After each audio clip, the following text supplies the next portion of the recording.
On another important matter, President Trump signed a proclamation invoking the Alien Enemies Act regarding the invasion of the United States by the foreign terrorist organization Tren de Aragua. At the president's direction, the Department of Homeland Security carried out a counter-terrorism operation deporting nearly 200 violent Tren de Aragua terrorists, which will save countless American lives. Thanks to the great work of the Department of State, these heinous monsters were extracted and removed to El Salvador, where they will no longer be able to pose any threats to the American public.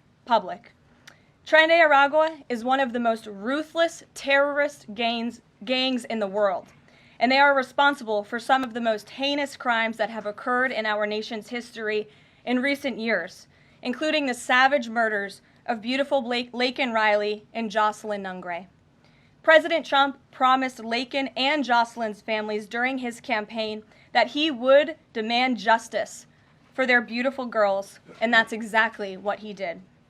As the president acknowledged during his inaugural address on January 20th, he pledged to invoke this act, and he has no higher responsibility than to defend our country from threats and invasions. President Trump will continue his historic efforts to seal the border and prevent these illegal invaders from coming here in the first place. As the New York Times is acknowledged over the weekend, President Trump's policies are working. Here's how the Times summed it up.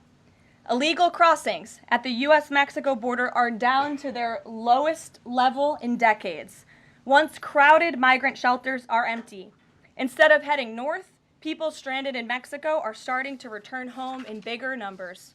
The border is almost unrecognizable from just a couple of years ago, when hundreds of thousands of people from around the world were crossing into the United States every month in scenes of chaos and upheaval. This is the Trump effect in action. And again, those are the words from the New York Times. We didn't need a border security bill. We just needed President Trump.